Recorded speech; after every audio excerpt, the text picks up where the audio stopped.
Hello, I'm Kodo, and today I'd like to talk about my denim jeans from Levi's.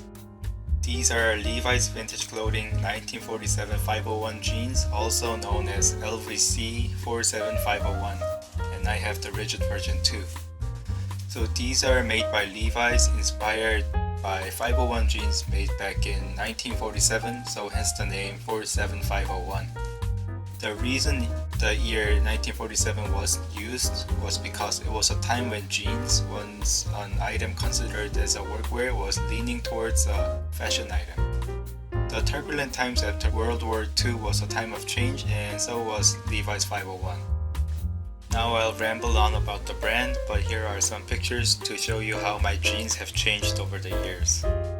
So Levi's has been around since 1853, but they first created their 501s in 1873 with their patented rivets to make them stronger. The LVC lines recreate the iconic old vintage Levi's looks, updated with the modern twist. So basically it's a recreation of the past of their older self with some alterations. Now here I want to share my opinions of the LVC line. Lots of premium denim brands, including Japanese ones, try to recreate the old Levi's look, each with their own interpretation based on their studies. Some may even be better than Levi's at creating the vintage look. That is one of the reasons why some people think the LVCs are not worth the money, because there are better options out there to choose from. I beg to differ, because although I agree with the fact that LVC doesn't have the exact vintage looks from the old times, I think they are aiming for something more than just a perfect replica. They may differ from the vintage pieces because they were intended to. Just because an item is inspired by the vintage pieces doesn't mean that they have to be exactly the same. Times change, and so does the brand's objective. So it's natural for Levi's to tweak the patterns of their jeans or give a slight change to their looks. So what I'm trying to say is that when purchasing LVCs, your expectation should be focused on what current Levi's is trying to portray, not how similar it is to the old vintage pieces. Although it may be questionable to use names that specify on a year and model but differ from the old look, I guess it could be considered as a market strategy. Now moving on to overall characteristics. The LVC 47501s before 2019 used white cone mill denim, the fabric that Levi's used from the start. However, after the fabric was discontinued, LVC has been using alternative fabrics. My version number 2 uses Japanese Kaihara fabric, or so I've heard. But I've also heard rumors that the fabrics has changed since I bought my pair as well, so I'm not really sure what the current fabric they use for the LVC models. So in case of these jeans, it's 100% cotton selvage denim, 12 ounce from Kaihara. In the slim straight fit with mid-rise, the iconic 501 features rivets on the watch pocket and stitched arcuates on the rear pockets with the leather brand patch. Like all Levi's 501s, they are button-flied with 5 pocket setup.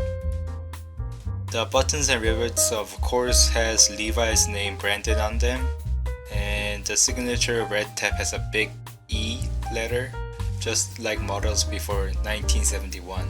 Which is another detail from the LVC lines. The belt loops are thickened to provide more protection from outer friction. Mine was made from Türkiye. With quality, texture, and thickness, I think they strike the perfect middle ground. These jeans are not too rough or soft, not too thick nor thin, but average overall. If this was a pizza flavor, I would call it plain cheese or margarita. But I like them just the way they are, because there are some days when you just want something normal and not too fancy, just regular old blue jeans. I guess you could call them Goldilocks of jeans as well. Now for fit and sizing. I'll do the turnaround like I always do to show you some idea how the jeans fit, but I've put on some pounds since I first bought this denim, so they may look a little bit tight. As you can see, the fit is slim straight, and for sizing I usually go for size 32 when I buy jeans, but these shrunk quite a lot. I think I should have gone for maybe 33 or 34. I suggest to oversize at least from 2 size, maybe even 3 or 4 from your normal pant size. Each denim jeans have individual differences on how much they shrink, so other pairs might not shrink as much as mine have, but just to be safe, I recommend to go a bit oversized. As for comfort, formality, and wearability, since these are not too thick, I think they are of normal comfort if in the correct sizing. And these jeans fade slowly. I wore them a lot for the first couple of years, maybe year and a half, but now so much since I put on some weight.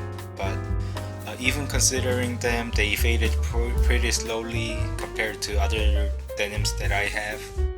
But you can see that the cat whiskers, train tracks, pockets, hem fades are quite visible, with the hint of honeycomb.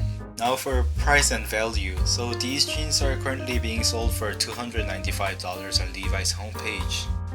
So I guess they're okay for what they are.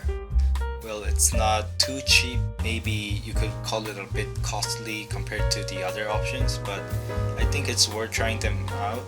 So if you want decent quality denim jeans and you want to play it safe, I would definitely recommend these jeans to you, and you can see what Levi's is trying to go for today in their vintage yet modern look. Or if you just want a classic style that you won't get tired of, these jeans are also a great option.